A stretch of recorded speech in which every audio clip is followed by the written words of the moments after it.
আসসালামু আলাইকুম everyone, welcome to our another video. আজকে আমি আপনাদের সাথে খুব সহজ পদ্ধতিতে চাপা ভর্তা করার রেসিপিটি শেয়ার করব। আশা করি আপনাদের কাছে ভালো লাগবে। চলুন তাহলে শুরু করা যাক। প্রথমে আমি একটি তাওয়াতে পরিমাণ মতো কাঁচামরিচ দিয়ে দিচ্ছি। চাপা ভর্তা করার ক্ষেত্রে আমি চুলার আঁচটা সবসময় লো আঁচে রাখবো।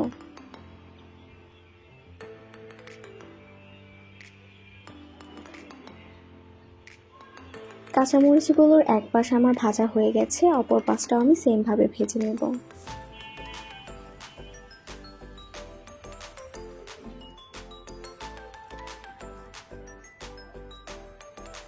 আমার কাঁচামরিচগুলো ভাজা হয়ে গেছে। এ পর্যায়ে আমি পেঁয়াজ কুচি দিয়ে দিচ্ছি।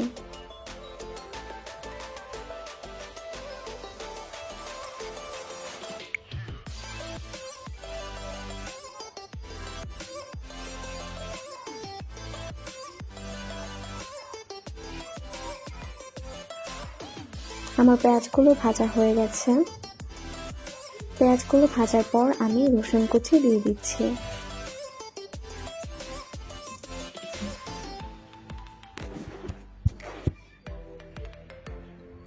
পেঁয়াজের মতো করেই আমি রসুনগুলোকেও ভেজে নেব।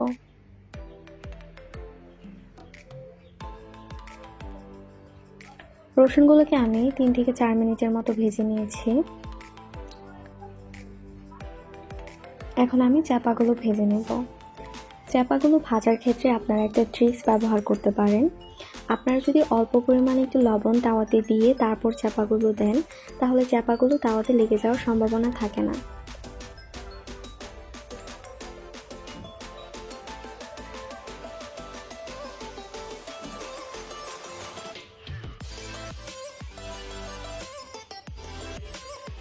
আমার চাপাগুলোর এক পাশ ভাজা হয়ে গেছে। এবার আমি একটু উল্টে দিচ্ছি, অপর পাশটাও আমি সেমভাবে ভেজে নেব। আমি চাপা ভর্তার সব উপকরণগুলো একে একে ভেজে নিয়েছি। এবার আমি এটা পাটায় বেটে নেব। প্রথমে আমি কাঁচামরিচগুলো বেটে নেব।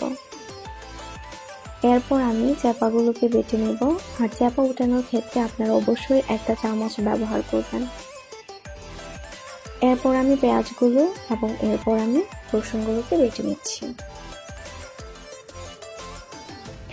চাপা ভর্তার সব উপকরণগুলো আমি একে একে বেটে নিয়েছি।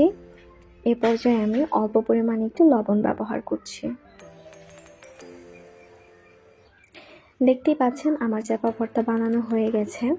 আশা করি আপনাদের কাছে আমার এই প্রসেসটা ভালো লেগেছে। আমার ভিডিওটি ভালো লাগলে লাইক, কমেন্ট, শেয়ার করতে ভুলবেন না। আপনাদের সাথে দেখা হবে অন্য আরেকটি ভিডিওতে, অন্য আরেকটি রেসিপি নিয়ে। ততক্ষণ ভালো থাকবেন, সুস্থ থাকবেন। আল্লাহ হাফেজ।